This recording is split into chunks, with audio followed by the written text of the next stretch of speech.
So your client is a bike manufacturer based out of the US, and they're looking to enter the Indian market. And they've asked you for advice regarding the same. All right. So, when you say a bike manufacturer, I'm assuming they are manufacturing their bikes end to end, or are they like also into distribution and sales, and like what are their position in the value chain? Yes, they're doing everything end to end. Okay. Also, like what sort of bikes do they manufacture typically? So they typically cater to the luxury segment, and the bikes are quite expensive as a result. All right.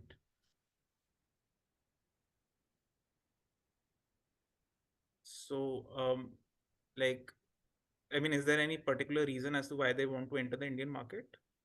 I mean, no particular reason. They just feel that this is a good opportunity for them to earn some extra revenues. That's all. Okay, okay. And so, like, do we have any idea as to what sort of market share do they command in the US? So And like, you can assume that they have a very dominant share in the US. We don't have any specific figures available, but okay, yeah, they are a market leader. that's okay. So, like the way I would like to go about this market entry case is that like I'll first want to evaluate the attractiveness of the market and then how feasible it is for them to come into this market in the first place, and then secondly to succeed. Right. So essentially focusing first on attractiveness factors, what are the sort of consumers, and then we'll take it from there. Does that Right. make sense? That sounds fair. That sounds fair.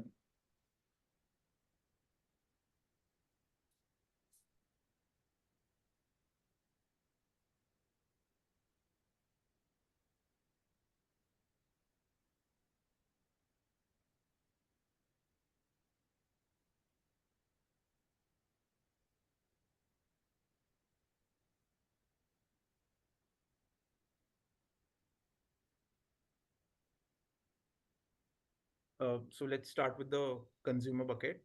So Right. since you told me that these guys are primarily into luxury sports bikes, so like do we have sort of a idea as to what sort of a luxury like price tag are we looking at on an average?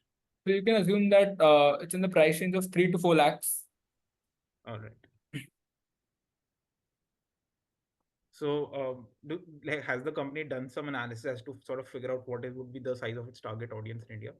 No, they want you to help them with that analysis as well. All right. All right. Yeah. So I'll just take 10-15 seconds. Yeah, sure.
Yeah. So, sort of a back of the envelope guess that I have is that you would have around 3.6 million customers that would be sort of interested in this product.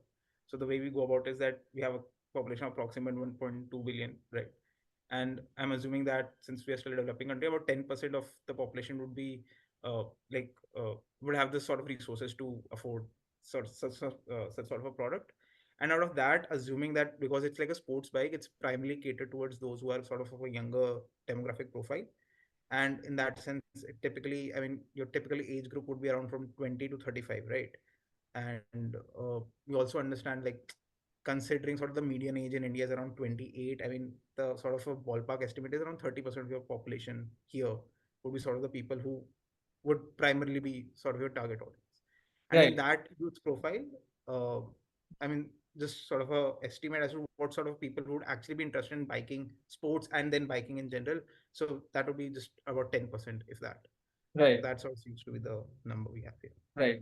So, don't you think you can look at a few more factors which will help you sort of really narrow down on the bikes that we can expect to sell? In a year? Yeah, in Because the, yeah, all right. So is it fine if I just scroll down? yeah, yeah. Sure. So if you're fine with this number, then we have to find sort of the annual sales we have. So first of all, like sort of, could you tell me about what is the like sort of the market scenario in India right now? I'm assuming that because it's still a developing country, there isn't much market for luxury bikes. There are not some strong competitors here. Would that be a So sort of fair assumption? first, let's look at the market size and what you expect the total number of bikes that would be sold in a given year, In a and given, then we all can right, look at the share that we can expect to get. fair. So typically, because like these sort of sports bikes are, because they're also luxury brands, like they're very durable, and that sort of typically tends to be an attractive point for them. You can expect, I think, a typical lifespan could be like, I would say 8 to 10 years, or 5 to 8 years. I mean, around 8 years, I would say would be a good lifespan. Do Right. you think that's right? So, like in that case, sort of the annual sales could come to be around 450,000. Does that sort of seem reasonable? Is that sort of in the ballpark of what the company is assuming? Right. So we can work with that as a figure for the market size that we have. What is the next aspect that you wanted to explore? Yeah. So for the market now, I wanted to sort of explore in the financial aspects, which is to say, like how feasible it is for the company to set up, sort of like enter the market, and the sort of investment that would entail, and is the company ready to sort of do so? So how would you go about analyzing this? So so there are two ways of looking at it. One is that we look at it from like a production standpoint, which is to say, what is the sort of capacity the company currently has? Is it able to cater to increased production uh, that this demand will generate, and so on? And the other way of looking at it is from a, let's say, sales perspective, which is to say, do you have the sort of distribution centers, the sort of advertisement, and the all that will entail to sort of push your product into? So let's assume that since we're a huge company established in the US, we can work out the distribution and the manufacturing. Uh, All right. Assume the demand is the only constraint on the number of bikes that you can sell. Okay, so yeah, okay, so production is, I'm assuming, sorted. And so you would like me to look in the at sales in a deeper way? Yeah, yeah. All right. So maybe you can. So what we've obtained so far is a number of the bikes that we can expect to see sold in the luxury segment. But Correct. given that we would be a new player, you need to maybe come up with a number on what we as a company can sell. So let's move towards that. Yeah. Understand. Yes. So sort of reiterating my previous question, which is to say, like, what is the sort of presence of luxury brands currently in this country? Right. So there are 3 to 4 major competitors at present, and they have roughly 60 to 70% of the market with them. All right. And do we know that like our firm has something which sort of gives it a edge, or like some sort of a unique value proposition that we bring to the table versus the existing competitors? So, good question. So, one thing is we have better quality products than our competitors.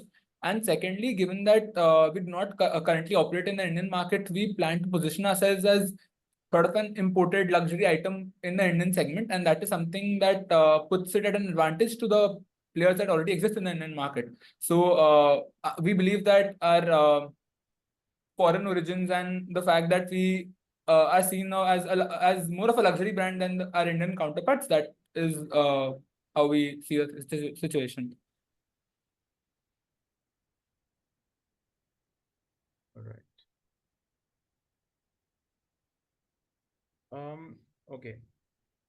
So, um, So one way of looking at it, I mean, when you say that production, like because we are a large company can handle production, are we also saying that we can handle the distribution channels in the country, or do we still see that can become a bottleneck for us? I mean that. Because I'm assuming that our competitors will be well established and would have well Right, diversified right. networks. That's a fair assumption, but let's assume for now that we are only looking at demand as a constraint. We can look at that, do all those things when we move to the operational feasibility. So All right, yeah, all right, let's just work fair, with the demand for now. fair enough. Um,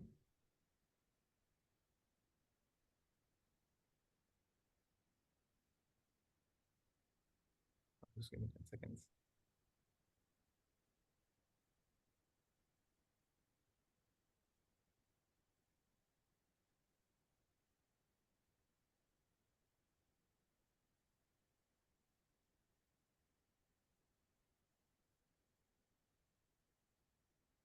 I think that considering the fact that like we have a sort of a unique selling point that makes us stand out from our competitors, and I mean we are tied in price and other performance metrics. I do feel that like we'll be able to capture a significant portion of the market, but it's also because it's a luxury sort of consumer that we're targeting, so it's not they're not going to be as inclined to switch quickly as we would like them to. And the second factor being that because there is a lifespan to like uh, this product, it's also something like that's going to take time for people to get used to, right? Because what typically happens in a sort of a luxury segment is that you also have a lot of word of mouth that goes, right? Because these are people who are very enthusiastic and they're willing to spend a lot of money to sort of buy these products. So in that sense, I do see us sort of gaining market share slowly, but I mean, is it fair to assume that within the first 3 years we'll be able to get around 25% or 30% of the market? So I think 25 to 30% is a bit of a stretch. Let's say we're able to get 10% All right, within the first year. Let's just look at the first year for now. Yeah. fair. So how does this figure sort of help you get to determining whether or not they should enter the market? So, I mean, uh, because we're assuming that they just want to increase the revenues, it's it's a I mean, they are able to sell 45,000 additional units here. The question for them essentially will become: A, are they the amount of effort that it will take for them to enter the Indian markets, right? And is that worth like the amount of units that they'll be able to sell, essentially? Right. Another factor that they'll have to consider is that are there other markets that they can enter? And the third factor they have to consider is while they start at 45,000 in year one, considering that India is a fast sort of relatively growing economy, they'll also have to factor in the fact that look, if they are in this country for a long term, they can significantly increase their sales in the future. Right. Right. So it's So, sort of okay, let's assume that the company has a particular objective in mind in the sense that they want to at least break even in the all first year. right. And basis Fair. that they want to decide whether or not they should consider India as a potential market. So, how would you go about that analysis? All right. So essentially, their total costs can be seen as essentially a function of um, the cost that it takes to produce each bike. So that can be the variable cost, and in addition we have a fixed cost, right? Right. And what we can also break variable cost is basically the uh, cost per unit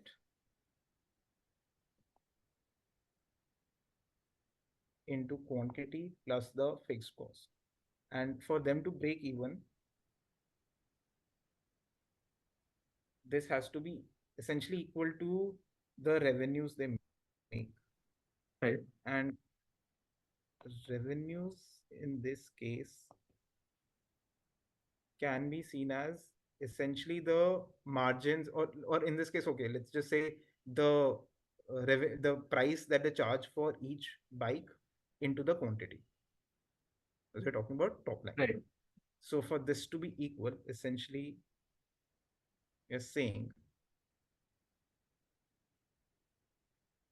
that the revenue has to be equal to the variable cost plus the fixed cost. Hmm. And do we have any information as to what is the sort of fixed cost? Like we know that they're not setting up additional plants, but is there anything else? They're probably hiring at least administrators and other stuff. Right. Yeah, let's just go through the math once. Yeah, sure.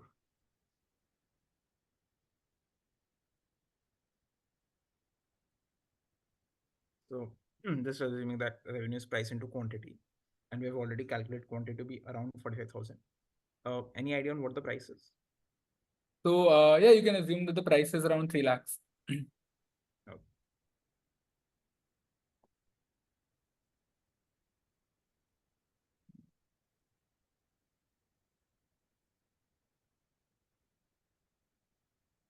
Uh, in terms of costs, we'll have both the variable cost, which is essentially the cost per bike into the quantity, and on top of that, we'll have a fixed cost.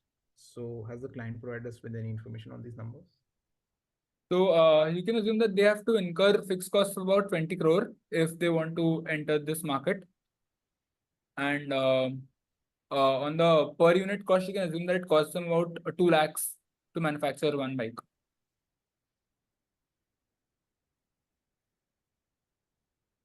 All right. So that comes around to be around 920 crores. Yeah. So, I mean, profits are essentially, I mean, since revenue is much greater than cost, and actually, if we calculate profit,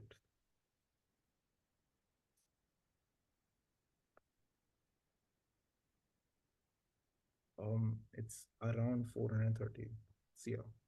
So Right. they're actually doing much more than just breaking even. Right. Uh, yeah, Right. So okay, then let's move on to the next point that you wanted to explore. yeah. That was the sort of operational challenges that they can face. Right. So could you just walk me through the different elements of what this would comprise? All right. So, I mean, generally, it can sort of comprise, um, sort of focus that will take away from the US market, correct? So, in terms of like, essentially, what will be the strategy here in India? That can be one sort of an operational dimension that we can look into. Another sort of operational issue that they can face can also be sort of the um it can also be so sort of the change or like the impact that will have on the sort of the image of the brand itself, right? Because for a US based sort of a premium bike manufacturer to then suddenly enter India is also something that's going to have an impact for them. And the third sort of a main operational bucket in terms of distribution and the logistics of how they'll manage, I think we've already assumed that they're big firms, so they can sort of take care of those issues. And we're not going So into that. But if you'd this like is to look okay, further, but I think a better approach would be that you take begin from the start and you go through the different steps that they will have to take to all right, ensure the end-to-end process here. fair enough, fair enough. So just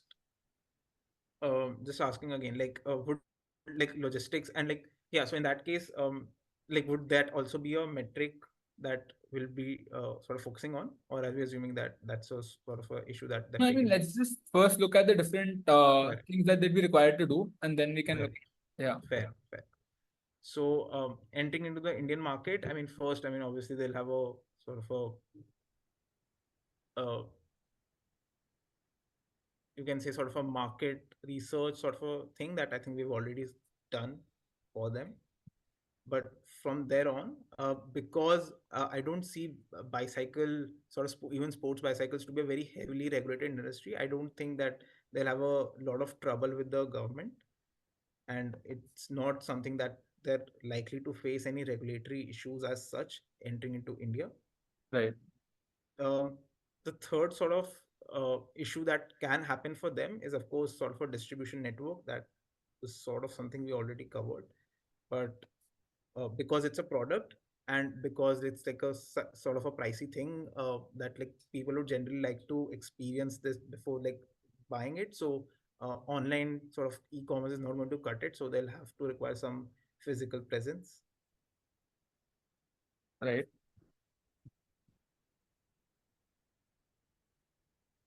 Right. On top of that, another sort of a long-term challenge that they can face obviously is, in terms of customer care and after-sales support. Again, because sort of these bicycles being more technical than sort of the sort of run-of-the-mill bikes is something that they will require more skilled and sort of specialized people to sort of take care Right. of that. Right.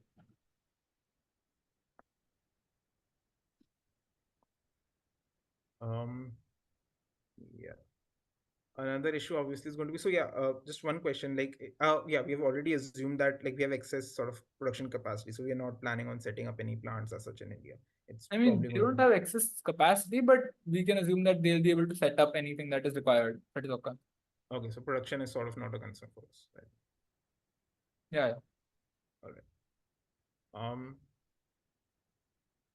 And on top of that already, I mean, obviously like having sort of creating a marketing strategy, and then uh, how they then go and push that message to the average consumer as to, that they'll come and they don't need to.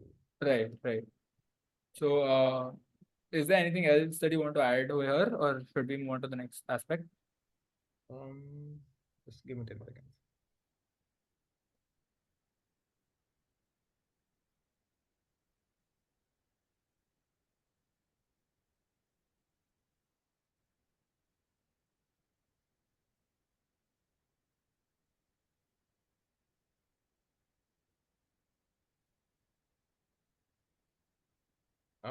Nothing that comes to mind as such. Like, do you Right. have any ideas as to where we can go? No, that's okay. We can look at the last bucket that you had. What was that? Yeah. So the last bucket was sort of the additional risks that they can face Right, entering into this market. right,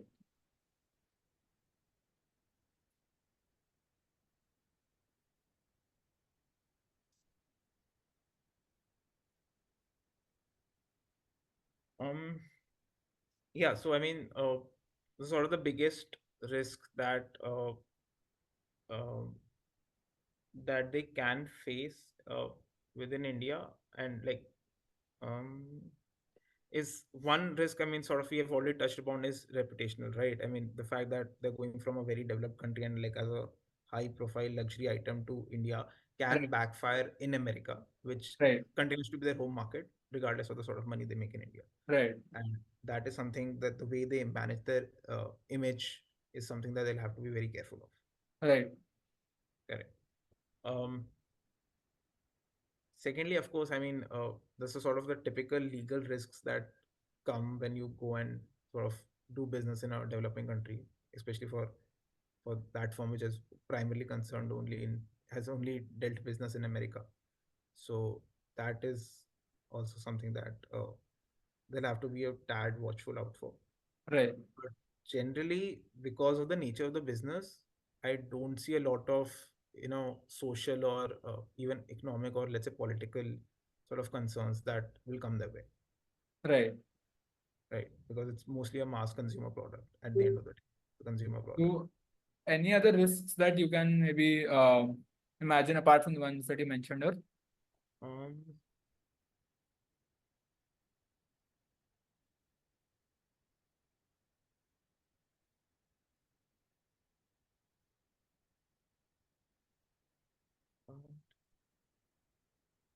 Honestly, look, I think that this is sort of, I mean, it's not fully exhaustive, but I think like this is the sort of major buckets that they'll have to face on initially, at least initially when they sort of enter the India market. right, And these right, are the major tasks that they'll have to handle for right. themselves. So, okay, so we've gone through the four buckets. Do you have a conclusion on whether or not they should enter the market Okay. overall? So, in my opinion, entering the Indian market makes a lot of sense for the firm, Right, because we have been able to show that they'll able to be able to earn a substantial profit right from the start, I mean, if you look at the profit, we are talking about extremely high margins, right? I mean, on a sort of revenue of 1350 crores, we are able to sort of earn at least a gross profit of a substantially 30 around more than 33%. Right. So it's a profit making venture right from year one. The Right. second factor is that we've already established the sort of the potential for expansion in this market because of its large population and sort of its growing economy. Right. And most importantly, the sort of challenges or the risks they face are not unsurmountable, right? We like the firm has a core competency that sets it apart from its peers. It has the manufacturing and the capacity to manufacture the product. It has the sort of network and the expertise to sell product because of its experience in America. So the firm seems like well placed to win in this Right. market. Right. I think that's enough. We can close the case, sir. Yeah. All right. Thank you Thank so you. much. Thank you. Right. So just some feedback on what Arnav did well and some of the areas on which he could have maybe improved a little bit. So I think your analysis was quite comprehensive overall in the sense that you wanted to cover the major aspects that you would typically want to in a market entry case. However, you lacked a bit of structuring, and this was not just evident in the way you approached the four major buckets that you wanted, but also in the way you communicated them to the interviewer. For example, one of the things that maybe you could have done better is before beginning with the preliminary questions, you could have asked the interviewer, ki, is it fine if I ask you a few clarifying questions or something like that? So the interviewer sort of knows what to expect. Similarly, when you moved on to the structuring part, you could just give the interviewer a single line on the fact that you want to now go into your analysis. And so the interviewer again knows what to expect going forward rather than be taking aback a little bit, right?